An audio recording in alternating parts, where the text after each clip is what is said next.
Students, आज का हमारा टॉपिक है सॉलिड एंगल।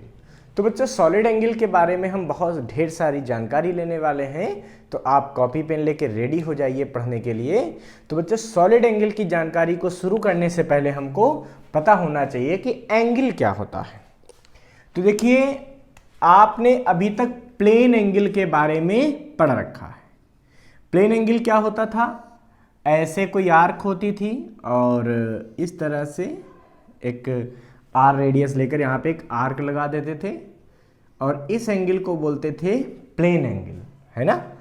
और इसकी डेफिनेशन क्या होती थी? इसको हम लोग बोलते हैं आर्क, इसको हम लोग बोलते हैं रेडियस। तो इसकी डेफिनेशन हमने क्या पढ़ रखी है? Angle is equal to arc upon radius.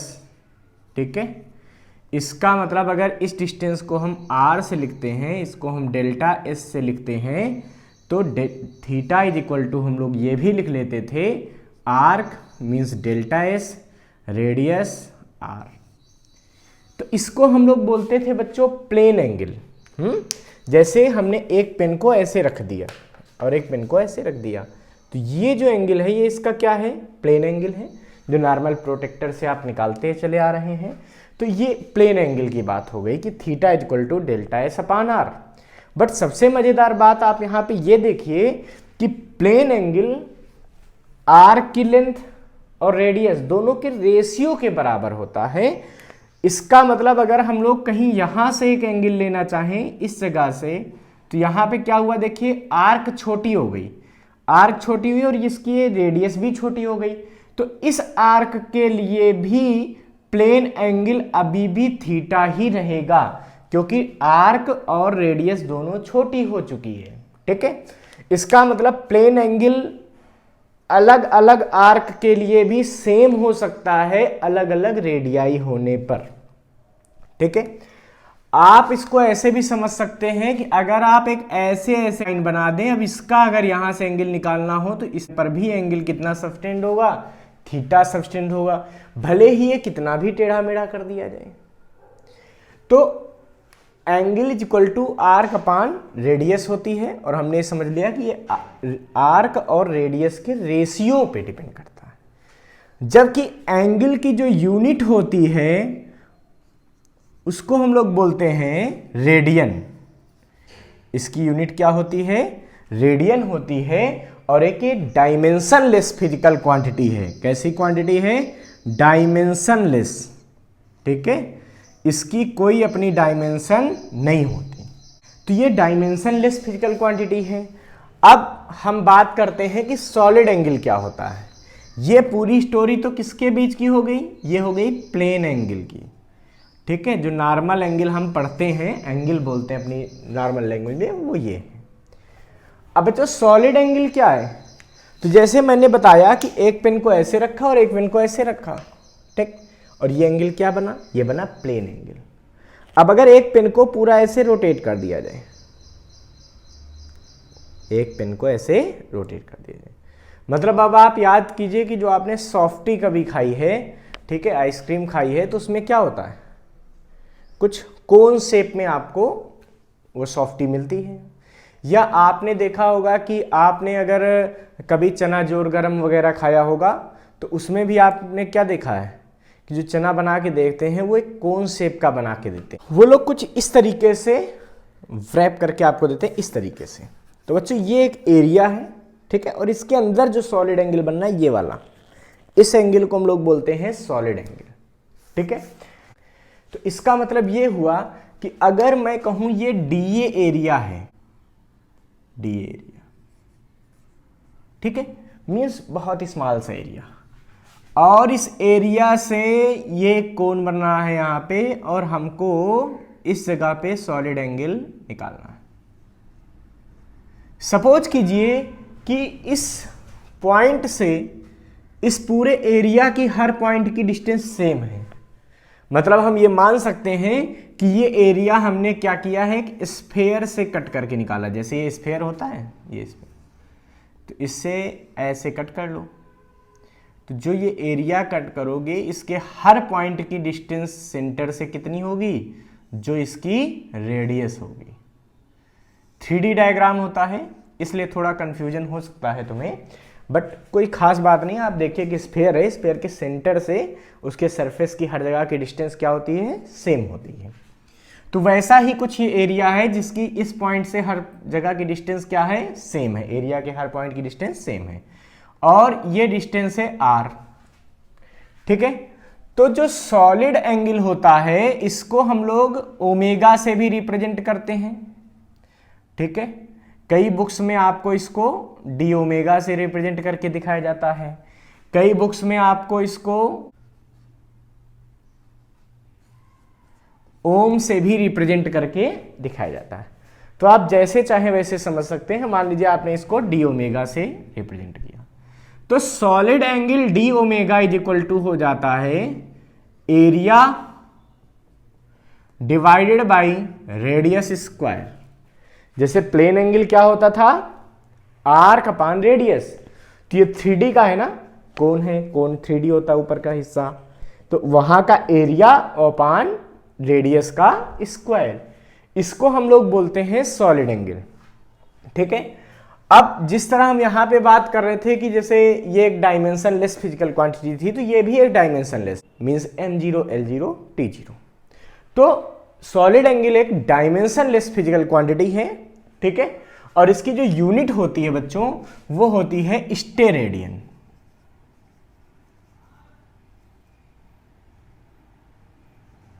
इसकी यूनिट क्या होती है, वो होती है स्टेरेडियन होती है।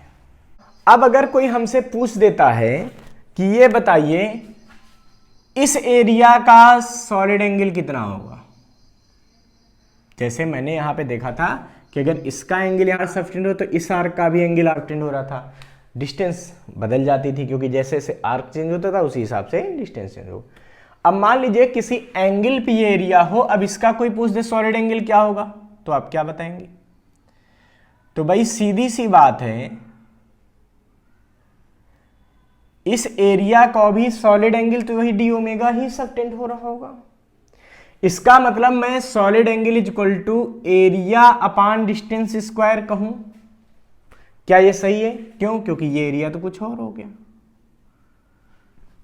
तो यहां से हमको देखना ये चाहिए कि अगर इसका भी सॉलिड एंगल ये है, मान लीजिए जो प्लेन एरिया नॉर्मल था आपका, जो रेडियस से हर जगह सेम डिस्टेंस पे ये था, इसका अगर हम वैल्यू मान लेते हैं कि ये एरिया डी था, जबकि जो ये नया एरिया हमने कंस्ट्रक्ट किया है इसका एरिया जो है वो क्या है, डी ए डैश है। तो अब क्या हम सॉलिड एंगल में क्या लिखेंगे यहाँ पे, तो D omega is equal to लिखेंगे बच्चों हम D A upon R square, D A dash upon R square तो लिखेंगे नहीं। क्यों? क्योंकि इस एरिया का भी सॉलिड एंगल वही डी ओमेगा ही हो रहा है। इसका मतलब अभी भी formula D A upon R square ही लिखा जाएगा। तो अगर ये सोचिए कि डी ए ना होता तो क्या करना पड़ता, तो क्या डी ए डैश का जो भाई एरिया वेक्टर किसी चीज का किधर होता है, area vector is always perpendicular to the plane होता है। ये मोबाइल है, ठीक है, और कोई बोले कि इस मोबाइल का एरिया वेक्टर बताइए, तो किधर होगा, इस पर एक परपेंडिकुलर ड्रा कर दीजिए, ये एरिया वेक्टर होगा, ठीक है। ऐसे कोई पूछे इस एरिया, इस पोर्शन का एरिया वेक्टर किधर होगा, तो वो किधर होगा, इस पे 90 डिग्री ऐसे ड्रा कर दीजिए, इधर होगा, ठीक है। तो अगर ये जो एरिया वेक्टर है डी ए डैश, इसका हम सिंपली रिप्रेजेंटेशन दे तो ऐसे देंगे डी ए डैश एरिया से परपेंडिकुलर, ठीक है। तो क्या डी ए डैश वैल्यू लेनी चाहिए हमको या इस डायरेक्शन की वैल्यू, क्योंकि पहले इसका इधर एरिया क्या था, डी ए था। अब डी ए डैश का इस तरफ एरिया कितना होगा, तो अगर ये थीटा एंगल पे है तो ये एरिया होगा D A dash cos theta, तो ये वैल्यू होगी बच्चों D A dash cos theta. तो अब हमको ये डी ए डैश लेना चाहिए या D A dash cos theta लेना चाहिए, क्योंकि D A dash cos theta D A के इक्वल होगा, और हम देख रहे हैं कि सॉलिड एंगल क्या था यहाँ पे, D A upon R square. तो अगर डी ए नहीं यूज करना चाहते हैं, हम इस एरिया के रेफरेंस में रखना चाहते हैं, तो डी ओमेगा बराबर क्या आएगा, D A dash cos theta upon R square. या हम मोटे मोटे तौर पर बच्चों ये कह सकते हैं कि solid angle is equal to area of plane perpendicular to R, जो आर से परपेंडिकुलर, ये आर है, देखिए ये आर है, ठीक है, और आर से ये एरिया क्या है, परपेंडिकुलर है हर जगह से, ठीक है, plane perpendicular to R divided by radius square, ठीक है। इसका मतलब अगर मैं आपसे पूछूं कभी कि एक ये स्फीयर है, ठीक है, एक ये पूरा स्फीयर है, इस स्फीयर का सेंटर पे सॉलिड एंगल कितना बनेगा, सोचिए, इस स्फीयर का सेंटर पे सॉलिड एंगल कितना बनेगा। तो देखिए इस स्फीयर का तो पूरा का पूरा एरिया ही रेडियस से परपेंडिकुलर होगा। इसका मतलब जब हम इसमें सॉलिड एंगल निकालेंगे तो क्या करेंगे, एरिया, टोटल एरिया आ जाएगा इसका अपान रेडियस का स्क्वायर। अब ये टोटल एरिया कितना होगा बच्चों, ये होगा 4 pi R square upon R square. R square से आर स्क्वायर कैंसिल हो जाएगा, तो ये डी ओमेगा की वैल्यू यहां से कितनी आ जाएगी, ये आ जाएगी 4 पाई, ठीक है। इसका मतलब कंप्लीट स्फीयर का सॉलिड एंगल हमेशा कितना आएगा, 4 पाई आएगा। अभी मुझसे कोई कह दे भाई ऐसा है, एक हेमी स्फीयर है, ये कैसा है, हेमी स्फीयर, ठीक है। अब बताइए इसके सेंटर पे सॉलिड एंगल कितना होगा। तो भाई जितनी भी यहां पे रेडियस ड्रॉ करेंगे वो सब क्या होंगी, एरिया से परपेंडिकुलर होंगी, और हमको तो वही एरिया चाहिए जो परपेंडिकुलर है किसके, आर के। इसका मतलब ये हेमी स्फीयर का एरिया ले लेंगे, तो इसका जो सॉलिड एंगल बनेगा वो क्या होगा, हेमी स्फीयर का एरिया, यानी कि ये आ जाएगा तुम्हारे पास 2 पाई आर स्क्वायर अपान रेडियस का स्क्वायर। ये इसका मतलब इसका सॉलिड एंगल क्या आएगा, 2 पाई। तो यहां से हमने देखा कि हेमी स्फीयर का जो सॉलिड एंगल आएगा वो क्या आएगा, 2 पाई आएगा। सॉलिड स्फीयर का जो सॉलिड एंगल आएगा वो क्या आएगा, 4 पाई आएगा। अब बच्चों यहां पे एक सबसे अच्छी बात हमारे पास और ये आती है कि जैसे हमने देखा कि जो सॉलिड स्फीयर का या किसी भी स्फीयर का जो सॉलिड एंगल आया है 4 पाई, ठीक, वो रेडियस से इंडिपेंडेंट है। जब इसका रेडियस से लेना देना नहीं है तो इसका मतलब बच्चों ये हुआ कि जैसे ये आर छोटा सा है और सेंटर पे सॉलिड एंगल कोई पूछ दे तो हम कितना बताएंगे, 4 पाई। अगर हम इसकी रेडियस को बढ़ा दें, आप कोई पूछ दे सॉलिड एंगल, तो अभी भी कितना आएगा, सेंटर पे टोटल सॉलिड एंगल अभी भी 4 पाई आएगा। मतलब सॉलिड एंगल जो कंप्लीट लिया जाता है किसी 3D डायग्राम में, ठीक है, किसी भी 3D ऑब्जेक्ट का जो उसके सेंटर पे सॉलिड एंगल होता है, तो टोटल सॉलिड एंगल हमेशा क्या होता है, 4 पाई होता है। तो ध्यान रखना किसी भी क्लोज सरफेस का टोटल सॉलिड एंगल 4 पाई होगा। अब वो सरफेस कैसा भी हो, ठीक है, किसी भी टाइप का हो, हमने कहा ये क्यूब है, इसके सेंटर पे टोटल सॉलिड एंगल कितना होगा, तो वो भी क्या होगा बच्चों, 4 पाई, वो भी क्या होगा, 4 पाई।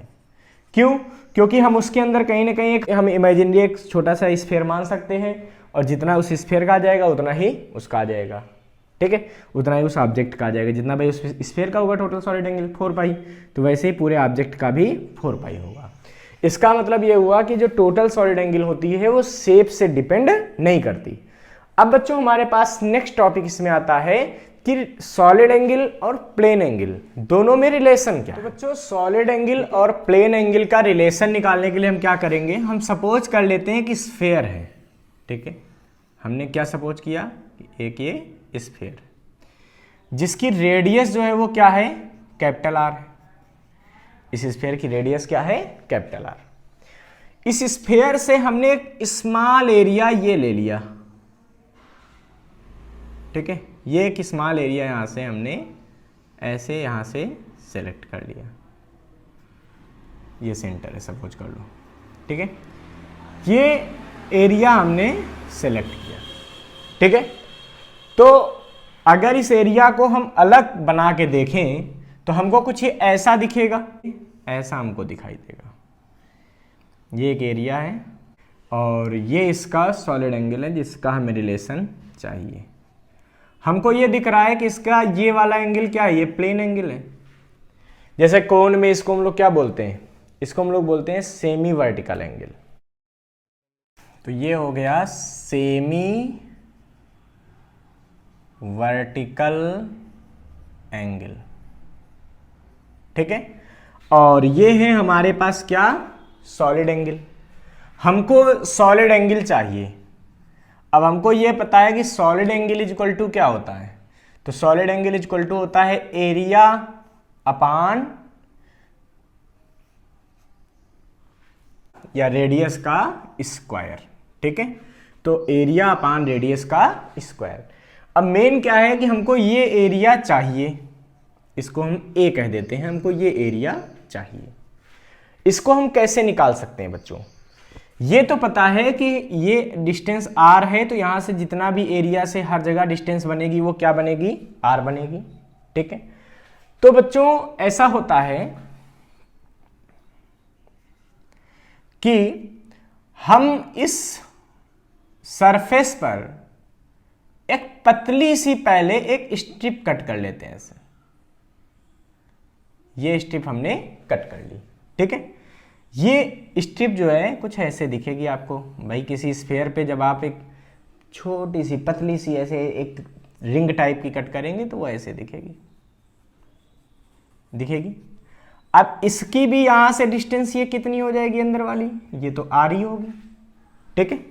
तो अगर ये वाला एंगल, ठीक है, ये पूरा तो एंगल अल्फा है हमको पता है, ये छोटा सा एंगल ये अगर हम मान लेते हैं थीटा है, ठीक है, तो ये डिस्टेंस कितनी हो जाएगी सोचिए। तो भाई देखिए ये आर ये थीटा, तो ये क्या हो जाएगा, आर साइन थीटा। इस डायग्राम को थोड़ा अगर हम जूम करके बना दें बच्चों, और ज्यादा जूम कर लो, ठीक है, कुछ ऐसे दिख रहा आपको, ठीक है। हमने कहा कि ये टोटल एंगल यहां पे अल्फा है, हमने यहां से थीटा एंगल पे एक यहां पे एक सपोज करो एक रिंग ऐसे कट कर ली है, ठीक है, जिसका यहां पे एंगल क्या बनता है, ये डी थीटा बनता है, और ये एंगल क्या है, थीटा। तो इस रिंग की थिकनेस कितनी हो जाएगी सोचिए। तो इस रिंग की थिकनेस ये वाली डिस्टेंस होगी, और ये डिस्टेंस कैसे होगी भाई, ये डिस्टेंस पूरी आर है, ये एंगल छोटा सा क्या है, थीटा, ए डी थीटा। तो ये थिकनेस कितनी होगी बच्चों, ये होगी आर डी थीटा। ये थिकनेस कितनी होगी, आर डी थीटा। ये तो उसकी क्या हो जाएगी, थिकनेस हो जाएगी इस रिंग की जो यहां पे कट कर रहे हैं, ठीक है। और इसकी रेडियस ये क्या होगी, तो भाई ये रेडियस आर है, ये डिस्टेंस आर है, ये थीटा है, तो ये वाली वैल्यू क्या होगी सोचो, ये वैल्यू होगी भाई यहां पे देखो ये 90 डिग्री कुछ ऐसा बनता हुआ दिखेगा, तो ये क्या बनेगा, ये आर ये थीटा, तो ये क्या बनेगा, ये बनेगा आर साइन थीटा। अगर आप साइन थीटा लगाएंगे परपेंडिकुलर अपान हाइपोटेन्यूज, तो ये वैल्यू क्या निकलेगी, ये निकलेगी आर साइन थीटा, और यही आर साइन थीटा इस रिंग की रेडियस हो जाएगी। इसका मतलब इस रिंग का एरिया कितना आएगा पहले सोचो, क्यों, क्योंकि हमको ये पूरा एरिया चाहिए। पूरा एरिया हम एक साथ ऐसे नहीं कैलकुलेट कर सकते, हम क्या करेंगे, एक रिंग का निकालेंगे फिर इसको इंटीग्रेट कर देंगे, तो हमें टोटल एरिया मिल जाएगा। तो area of ring, area of ring of thickness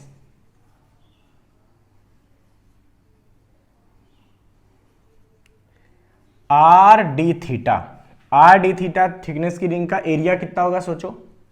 तो ये एरिया कितना होगा बच्चों, तो सीधी सी बात है ये होगा 2 पाई आर साइन थीटा, मतलब इसका सरकमफ्रेंस।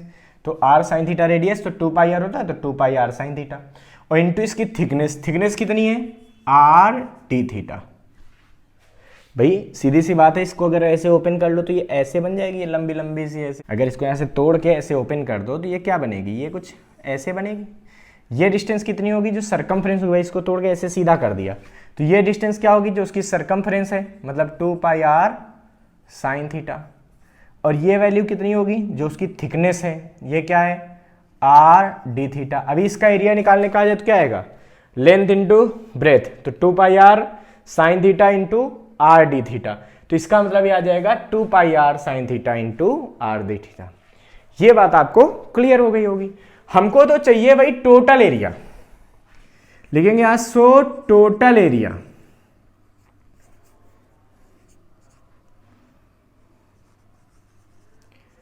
Of portion. तो ये जो पोर्शन है इसका टोटल एरिया क्या होगा, सोचो। इसको इंटीग्रेट कर देंगे कहां से कहां तक, यहां से यहां तक। तो अल्फा देखो, थीटा की वैल्यू मिनिमम क्या हो सकती है 0, मैक्सिमम क्या हो सकती है जो अल्फा है, मतलब सेमी वर्टिकल एंगल है, ठीक है। तो इसको हम लोग लिखेंगे 0 से अल्फा और ये पूरा वैल्यू यानी कि 2 pi R square sine theta D theta. Integrate कर लीजिए तो एरिया कितना आएगा, यह आ जाएगा 2 pi R square cos theta sine theta का इंटीग्रेशन माइनस कॉस थीटा, ठीक है, 0 से alpha. Upper limit minus lower limit, तो ये रखेंगे तो क्या आएगा a equal to 2 pi R square minus का कॉस अल्फा, ये अपर लिमिट हो गई, माइनस माइनस क्या लग जाएगा प्लस कॉस 0, और कॉस 0 की वैल्यू क्या होती है बच्चों 1। तो जब कॉस 0 की वैल्यू 1 होती है तो एरिया वैल्यू क्या हो जाता है 2 pi R square 1 minus cos alpha, ये क्या आ जाएगा 1 माइनस कॉस अल्फा। ये एरिया आ गया। तो जब इस पार्ट का एरिया ये आ गया 2 pi R square 1 minus cos alpha, तो अगर मैं यहां बात करूं कि सॉलिड एंगल कितना निकलेगा, अगर मैं बात करूं कि यहां पे सॉलिड एंगल कितना निकलेगा तो कैसे निकाल सकते हैं, सोच बच्चों इसको ही हटा दें, ये तो समझ में आ गया कि ये स्फीयर का पार्ट था। तो अब हम सॉलिड एंगल इस जगह पे निकालते हैं, ठीक है। सॉलिड एंगल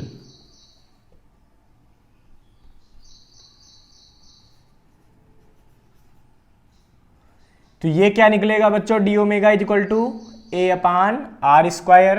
देखिए ए कितना आया है यहां पे, देखिए ए की वैल्यू हमने निकाली थी, ये निकाली हुई है, ठीक है। तो ए की वैल्यू आ चुकी है, एरिया इज इक्वल टू क्या आया 2 pi R square 1 minus cos alpha.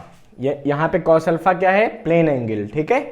अच्छा तो अगर ये वैल्यू यहां पे पुट कर दे तो क्या मिलेगा हमको, ये मिलेगा 2 पाई आर स्क्वायर ब्रैकेट में 1 minus cos alpha divided by R square. R square से आर स्क्वायर को कैंसिल कर देंगे तो डी ओमेगा की वैल्यू आ जाएगी 2 पाई 1 माइनस कॉस अल्फा। ये रिलेशन हो गया सॉलिड एंगल और लीनियर एंगल में। यहां पे ये लीनियर एंगल है, मतलब प्लेन एंगल है अल्फा, और डी ओमेगा क्या है सॉलिड एंगल है। तो सॉलिड एंगल और प्लेन एंगल का रिलेशन क्या होता है D omega 2 pi 1 minus cos alpha. बच्चों एक बात का और ध्यान रखेंगे कि हम चाहें तो कॉस अल्फा को भी ब्रेक कर सकते हैं। कॉस 2 थीटा वाले फार्मूले से क्या होता था 1 minus 2 sine square theta by 2 होता है ना। तो कॉस अल्फा बराबर हम क्या लिख सकते हैं 1 minus 2 sign square alpha by 2। अगर ये वैल्यू मैं यहां पुट कर दूं तो डी ओमेगा की वैल्यू क्या आ सकती है 2 पाई 1 माइनस यहां पे तो 1 minus minus plus 2 sign square alpha by 2। तो अगर मैं 1 से 1 को कैंसिल कर दूं तो यहां पे मैं इसको ऐसे भी लिख सकता हूं D omega is equal to 4 pi sine square alpha by 2, ठीक है, 4 pi sine square alpha by 2। इसका मतलब सॉलिड एंगल और लीनियर एंगल का एक ये भी रिलेशन पॉसिबल है 4 pi sine square alpha by 2। इन दोनों रिलेशन का यूज हम इलेक्ट्रिक फ्लक्स निकालते समय करेंगे। जब कोन का इलेक्ट्रिक फ्लक्स निकालेंगे या सिलेंडर के प्लेन सरफेस का निकालेंगे इलेक्ट्रिक फ्लक्स, उसके सेंटर पे चार्ज होगा गॉस थ्योरम में, तो वहां पे हमको ये सब यूज करना होता है। ठीक है बच्चों, तब तक आप लोग स्टडी करते रहिए, इस चीज को नोट कर लीजिए आप लोग। चलिए नोट हो गया। ओके बच्चों, नेक्स्ट अपनी क्लास में हम इलेक्ट्रिक फ्लक्स के बारे में डिस्कस करेंगे। Thank you.